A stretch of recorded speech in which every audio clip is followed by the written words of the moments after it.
عاقبۃ للمتقین والصلاة والسلام علی اشرف الانبیاء والمرسلین اما بعد فاعوذ باللہ من الشیطان الرجیم بسم اللہ الرحمن الرحیم اللہم صلی علی سیدنا و مولانا محمد النبی الامی وعلی آلہ وصحبہ وبارک وسلم۔ الحمدللہ عز وجل، آج ہمارا درس سورۃ الانبیاء سے شروع ہو رہا ہے۔ سورۃ الانبیاء کا مختصر سا تعارف یہ ہے۔ سورہ انبیاء مکہ مکرمہ میں نازل ہوئی۔ اس میں 7 رکوع اور 112 آیات مقدسہ ہیں۔ اس صورت میں بکثرت انبیاء علیہ الصلاۃ والسلام کا ذکر ہے۔ حضرت موسیٰ، حضرت عیسیٰ، حضرت ہارون، حضرت لوط، حضرت ابراہیم اور بالخصوص سرکار دو عالم صلی اللہ علیہ وآلہ وسلم کا ذکر ہے۔ اسی وجہ سے اس صورت کا نام سورۃ الانبیاء رکھا گیا۔ اس صورت کا مرکزی جو مضمون ہے، اس میں اسلام کے بنیادی عقائد، توحید، نبوت اور رسالت، قیامت کے دن دوبارہ زندہ کیے جانے اور اعمال کی جزا و سزا ملنے کو دلائل کے ساتھ بیان کیا گیا۔ اور اس صورت میں یہ چیز بیان کی، اس کے علاوہ یہ چیزیں بیان کی گئیں کہ اس کی ابتدا میں قیامت کا وقوع اور لوگوں کا حساب قریب ہونے اور لوگوں کے حساب کی سختیوں اور دیگر چیزوں سے غافل ہونے کا ذکر کیا گیا۔ مکہ کے مشرکین کی طرف سے نبی مکرم صلی اللہ علیہ وسلم کی نبوت کا انکار کرنے کا سبب اسی صورت میں بیان کیا گیا کہ وہ آپ علیہ السلام کو بھی اپنی طرح کا عام بشر سمجھتے تھے۔ کفار مکہ نے مطالبہ کیا کہ نبی مکرم صلی اللہ علیہ وسلم اور سابقہ انبیاء علیہ السلام کی طرح اپنی صداقت پر دلالت کرنے والی کوئی نشانیاں لے کر آئیں۔ کفار فرشتوں کو اللہ تعالیٰ کی بیٹیاں کہتے تھے۔ ان کے اس عقیدے کا رد اسی صورت کے اندر کیا گیا۔ اللہ تعالیٰ نے اپنی وحدانیت اور معبود ہونے پر اس صورت میں دلائل بیان فرمائے۔ تو ہم اس صورت کا آغاز کرتے ہیں۔ بسم اللہ الرحمن الرحیم، اللہ رب العالمین کے نام سے شروع جو نہایت مہربان رحمت والا ہے۔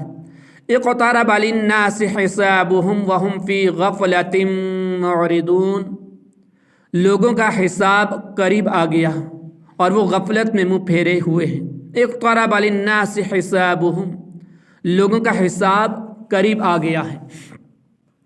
اس آیت کریمہ کے شأن نزول میں ایک قول یہ ہے کہ یہ آیت ان لوگوں کے بارے میں نازل ہوئی جو مرنے کے بعد زندہ کیے جانے کو نہیں مانتے تھے، اور دوسرا قول یہ ہے کہ اس آیت میں اگرچہ اس وقت کفار قریش کی طرف اشارہ کیا گیا، لیکن لفظ للناس، ناس میں عموم ہے۔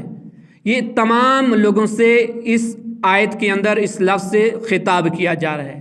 اقترب للناس، اس ناس کے اندر عموم پایا جا رہا ہے، قیامت تک آنے والے لوگوں سے اس آیت کے اندر خطاب ہے۔ اور اس آیت کا خلاصہ یہ ہے کہ لوگوں نے دنیا میں جو بھی عمل کیے اور ان کے بدنوں، ان کے جسموں، ان کے کھانے پینے کی چیزوں اور ان کے ملبوسات اور دیگر تمام ضروریات زندگی گزارنے کے لیے جتنی بھی چیزیں ان لوگوں نے جمع کر رکھی ہیں، چاہے ان سے استفادہ حاصل کر رہے ہیں، چاہے ان سے استفادہ حاصل نہیں کرتے، ہر ایک چیز کے بارے میں حسابہم، ان سے حساب لیا جائے گا، اور وہ حساب کا وقت بہت زیادہ قریب ہے۔ یعنی اگرچہ کفار کی اس آیت کے اندر روش کو بیان کیا گیا، ان کے طرز کو بیان کیا گیا، لیکن افسوس کہ فی زمانہ مسلمان بھی قیامت کے دن اپنے اعمال کے حساب سے غفلت، مسلمانوں میں بھی اس دن کے لیے غفلت بہت زیادہ پائی جاتی ہے۔ اور آج انہیں بھی جب نصیحت کی جاتی ہے اور موت کی تکلیف، قبر کی تنگی، قیامت کی ہولناکی اور حساب کی سختی اور جہنم کے دردناک عذاب سے ڈرایا جاتا ہے، تو یہ عبرت اور نصیحت حاصل کرنے کے بجائے منہ پھیر کر گزر جاتے ہیں۔ حالانکہ مسلمان کی یہ شان نہیں ہے وہ ایسا طرز عمل اختیار کرے جو کافروں اور مشرکوں کا شیوا۔ کافر اور مشرک لوگ جب وہ اللہ تبارک و تعالیٰ کی عذابات کی آیات مقدسہ سنتے ہیں، نصیحت آموز باتیں سنتے ہیں، تو ان سے اعراض کرتے ہیں، منہ پھیر کر گزر جاتے ہیں۔ تو مسلمانوں کا طریقہ اور وتیرہ یہ ہونا چاہیے کہ جب ایسی آیات مقدسہ ان کے سامنے آئیں تو ان کے اندر غوطہ زن ہو جائیں، غور و تفکر کریں، اپنے ایمان کے لیے کڑیں اور اپنے حساب کے لیے فکر مند ہو جائیں۔ فاروق اعظم رضی اللہ تعالی عنہ فرمایا کرتے تھے کہ اس وقت سے آنے سے پہلے اپنا حساب کر لو کہ تمہارا حساب کیا جائے، کہ ہر انسان کے اعمال کو تولا جائے گا، تو اس سے پہلے ہر انسان اپنے اعمال کو تولے کہ جتنے بھی وہ اعمال سر انجام دے رہا ہے ان میں اللہ کی رضا کے لیے کتنے امور ہیں، اور کتنے امور ایسے ہیں کہ جو نفسانی خواہشات کی تکمیل کے لیے ہیں، لوگوں کو دکھانے کے لیے ہیں۔ اقتربت الساعة وانشق القمر، قیامت قریب آ گئی اور چاند پھٹ گیا۔ انہم یرونہ بعیدا ونراہ قریبا، بے شک وہ اسے دور سمجھ رہے ہیں اور ہم اسے قریب دیکھ رہے ہیں۔ وما یدریک لعل الساعة تکون قریبا، اور تم کیا جانو شاہد قیامت قریب ہی ہو۔ یہاں بار بار قیامت کے قریب ہونے کی طرف اشارہ کیا جا رہا ہے۔ تو یاد رکھیے گا کہ جو ہی ہمارے زندگی کے لمحات گزر رہے ہیں، دن گزر رہے ہیں، ہفتے گزر رہے ہیں، سال گزر رہے ہیں، تو ہم قیامت کے قریب ہوتے جا رہے ہیں۔ اور قیامت تو ہماری اس وقت سے شروع ہو جاتی ہے کہ جب ہماری روح پرواز کر جاتی ہے، تو ہم قیامت کی سختیوں میں سے چند سختیاں ہمیں محسوس ہونا شروع ہو جاتی ہیں۔ قبر کے اندر کے عذابات، قبر کے اندر کی آسانیاں، قبر کے اندر کی وحشتیں، قبر کے اندر کا سکون، یعنی بہت سارے لوگوں کی قبر جہنم کے گڑھوں میں سے ایک گڑھا بن جاتی ہے، اور بہت سارے لوگوں کی قبر جنت کی وادیوں میں سے ایک وادی بن جاتی ہے۔ تو گویا کہ جو لمحات ہمارے گزر رہے ہیں، ہم قیامت کے قریب ہوتے جا رہے ہیں۔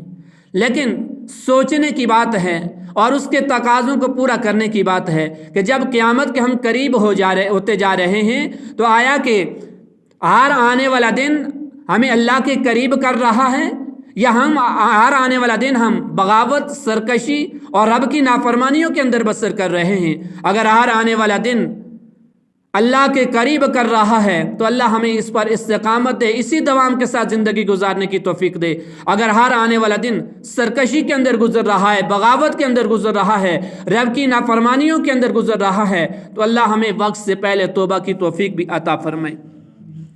آگے اللہ رب العالمین ارشاد فرما رہا ہے، ما یأتیہم من ذکر من ربہم محدث الا استمعوہ وہم یلعبون، جب ان کے پاس ان کے رب کی طرف سے کوئی نصیحت آتی ہے تو اسے کھیلتے ہوئے ہی سنتے ہیں۔ ما یأتیہم من ذکر، جب ان کے پاس کوئی نصیحت آتی ہے، یعنی جب اللہ تعالیٰ کی طرف سے قرآن مجید میں نصیحت امیز کوئی ایسی آیت نازل ہوتی ہے جو انہیں اعلیٰ طریقے سے اخروی حساب کی یاد دلائے اور اس سے غفلت کا شکار ہونے پر کامل طریقے سے تنبیہ کرے، تو یہ اس میں غور و فکر کر کے عبرت اور نصیحت حاصل کرنے اور اپنی غفلت دور کرنے کے بجائے اس کو ہنسی مزاح کے اندر گزار دیتے ہیں۔